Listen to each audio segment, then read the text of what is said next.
শুক্রবার থেকে শুরু হওয়া যুক্তরাষ্ট্রের ক্যালিফোর্নিয়ার বন্যা পরিস্থিতি আরও খারাপ হয়েছে। বন্যার কবলে পড়ে এখন পর্যন্ত পানিবন্দী হয়ে পড়েছেন প্রায় ৩ কোটি মানুষ।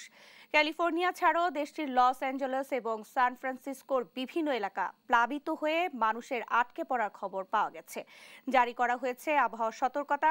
এছাড়া পূর্ব আফ্রিকার দেশ মালাউইতে ঘূর্ণিঝড় ফ্রেডির আঘাতে কমপক্ষে ৯৯ জনের মৃত্যুর খবর পাওয়া গেছে। বিস্তারিত মাহমুদুল হাসানের ডেস্ক রিপোর্টে।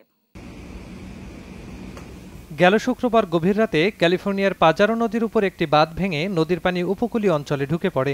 পানিবন্দী হয়ে পড়ে অঞ্চলটির হাজার হাজার বাসিন্দা।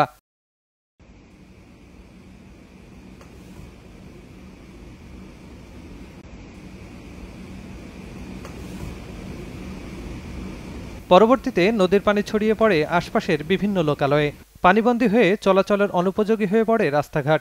অঞ্চলটিতে জারি করা হয় আবহাওয়া সতর্কতা।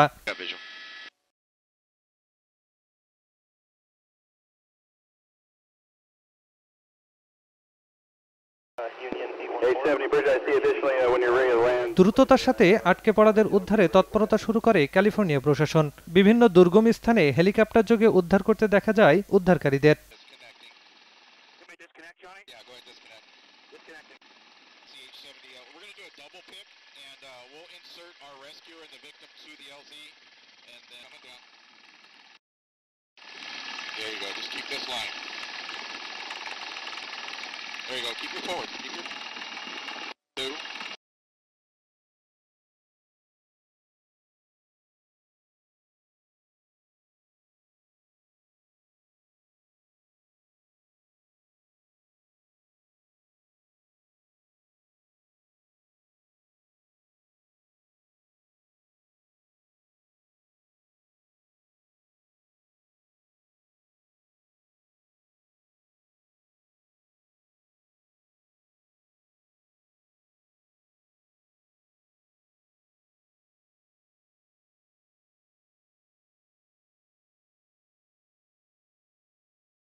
এদিকে অঞ্চলটিতে থাকা অধিবাসীরা খাবার পানি সহ নানা সংকটে চরম মানবিক বিপর্যয়ের মধ্যে বসবাস করছে।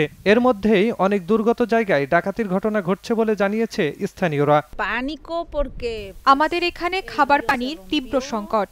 আমাদের এখনো রান্নাসহ সকল কাজের জন্য বোতলজাত পানি একমাত্র ভরসা। যারা সাহায্য পাঠাচ্ছেন তাদের বলবো, আমাদের সবথেকে বেশি প্রয়োজন খাবার পানি। এদিকে সোমবার পূর্ব আফ্রিকার দেশ মালাউইতে ঘূর্ণিঝড় ফ্রেডির আঘাতে কমপক্ষে ৯৯ জনের মৃত্যু হয়েছে। মৃতদের অধিকাংশই দেশটির বাণিজ্যিক রাজধানী ব্লান্টারের বাসিন্দা। এছাড়া আহত অবস্থায় হাসপাতালে ভর্তি করা হয়েছে অনেককে। দেশ জুড়ে জরুরি অবস্থা জারি করেছে দেশটির সরকার। একই সাথে আন্তর্জাতিক দাতা সংস্থা এবং দেশগুলোকে জরুরি পরিস্থিতিতে তাদের পাশে দাঁড়ানোর আহ্বান জানিয়েছে সরকার।